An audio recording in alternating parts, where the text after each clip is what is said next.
রাধে রাধে বন্ধুরা, আমাদের সবার প্রিয় হচ্ছেন প্রেমানন্দ মহারাজজি।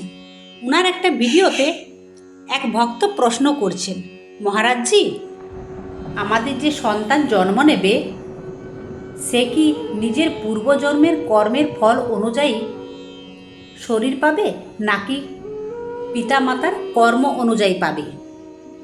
আর যদি পিতামাতার কর্ম অনুযায়ী সন্তান জন্ম নেয় তাহলে আমাদের কি কি সতর্কতা অবলম্বন করা উচিত?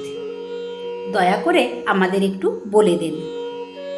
ভক্তের এই প্রশ্নটি শুনে প্রেমানন্দ মহারাজজি উত্তরে বলছেন, দেখো, যে জীব সন্তান হয়ে তোমার পৃথিবীতে আসবে সে তো নিজের কর্মফল নিয়েই জন্মায়।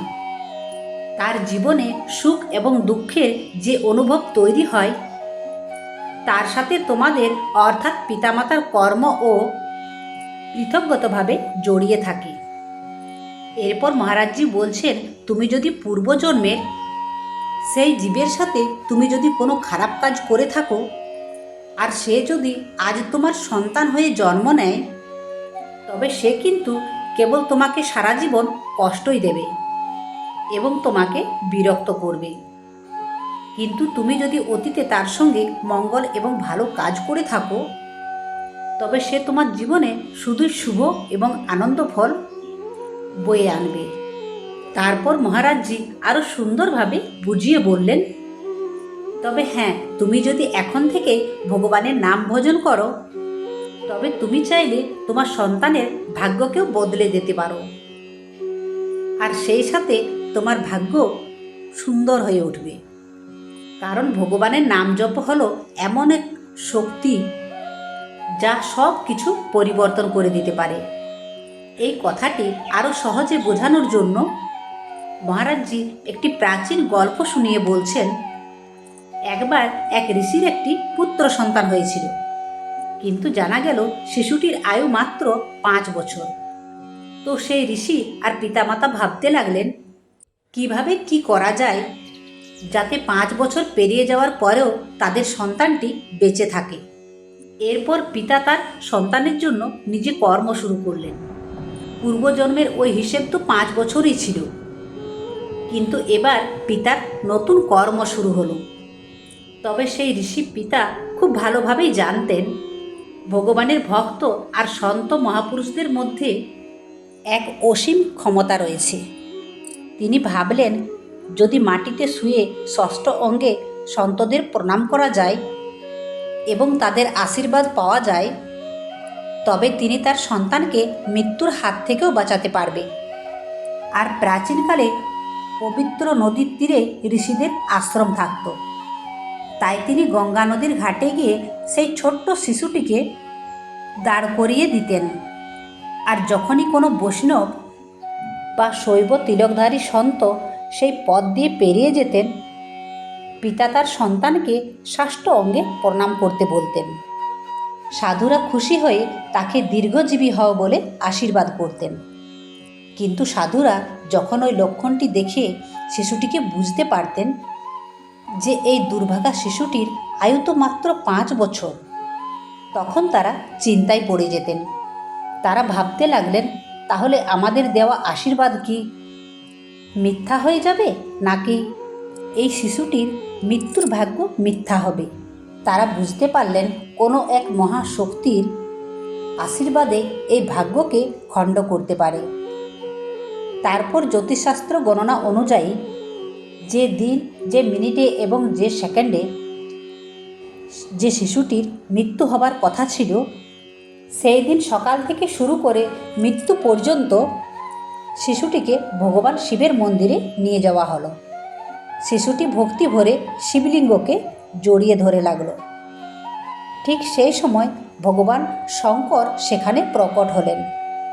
ভগবান শিব বললেন তার আর কিছু বদলানো নেই, তাই তিনি শিশুটির 5 বছরের আয়ুকে ব্রহ্মা দেবতার আয়ু 5 বছরের সমান করে দিলেন। আর ব্রহ্মা দেবতার হিসেব সময় তো অনেক বড়, সেখানে একবার চোখের পলক ফেলতে 1 বছর কেটে যায়। ফলে সেই শিশুটি অমরত্ব লাভ করল। আর এই শিশুটি হলেন আমাদের পরম পূজনীয় চিরঞ্জীবী ঋষি মার্কণ্ডেয়। এই গল্পটি থেকে আমরা বুঝতে পারি যে পিতা যদি মন থেকে ভগবানের ভজন করেন তবে তিনি নিজের এবং সন্তানের ভাগ্যকে বদলে দিয়ে যেমন ইচ্ছা তেমনি সুন্দর করে তুলতে পারবেন। গল্পটি শেষ করে প্রেমানন্দ মহারাজজি বলছেন, যদি ভগবানের ভজনের জোর থাকে তবে কিন্তু জীবনে শুধু আনন্দই আর আনন্দ, আর তা না হলে দুজনের পূর্বজন্মের কর্মসংযোগের পরিস্থিতি তৈরি হয়। তোমার আর আমার যদি পূর্বজন্মের কোনো খারাপ সংযোগ থাকে তবে আমাকে দেখলেই তোমার রাগ হবে বা তুমি এমন খারাপ কথা বলবে যা শুনে আমার হৃদয় জ্বলতে থাকবে। আর এটা হয় আমাদের শুধুমাত্র কর্মের জন্য, তোমাকেও জ্বালাচ্ছে আর আমাকেও জ্বালাচ্ছে। আবার সম্পর্ক ভালো থাকলে একে অপরকে দেখলে খুব খুশি হয়, অর্থাৎ কর্মই সবাইকে সুখ বা দুঃখ দেয়। কিন্তু যদি এই কর্মফলকে কেউ মুছে ফেলতে পারে তবে তা হলো ভগবানের নাম আর ভজন। তাই মহারাজজি বলছেন, যত পারো নাম জপ করো, ভজন করো, তোমার যত পাপ আছে সব নষ্ট হয়ে যাবে। আর বিশেষ করে বাচ্চা যখন মায়ের গর্ভে থাকে তখন তাকে ভাগবত শোনানো উচিত, কারণ এর খুব গভীর প্রভাব পড়ে। যখন কোনো মা গর্ভবতী হন তখন তাকে নিজের ধর্মগ্রন্থ পাঠ করা উচিত, অর্থাৎ পরিবারে কেউ যখন ভজন কীর্তন করে এবং ভগবানের নাম জপ করে তখন তাকে খুব শান্তিতে বসে শোনা উচিত। এতে গর্ভের শিশুটির এক সুন্দর প্রভাব পড়ে। সবশেষে মহারাজজি বললেন, এর প্রমাণ হিসেবে দেখো, ভক্ত প্রহ্লাদ যখন মা গায়ত্রীর গর্ভে ছিলেন তখন দেবর্ষি নারদ মুনি তার মাকে নিজের আশ্রমে নিয়ে গিয়ে ভক্তি এবং ভগবানের কথা শুনিয়েছিলেন। আর সেই গর্ভ শোনার শিক্ষার প্রভাবে এমন এক মহাভক্তের জন্ম হয়েছিল যিনি মাত্র 5 বছর বয়সেই বিশ্বজয়ী পরাক্রমশালী হিরণ্যকশিপুকে হারিয়ে দিয়েছিলেন। তো বন্ধুরা, আজকের ভিডিওটি এখানেই শেষ করলাম। আপনাদের যদি ভালো লেগে থাকে তাহলে ভিডিওটিতে লাইক আর কমেন্ট আর শেয়ার করতে ভুলবেন না। আর যারা আমার চ্যানেলে নতুন হচ্ছেন তারা চ্যানেলটিকে অবশ্যই সাবস্ক্রাইব করে দেবেন। জয় শ্রীকৃষ্ণ, রাধে রাধে।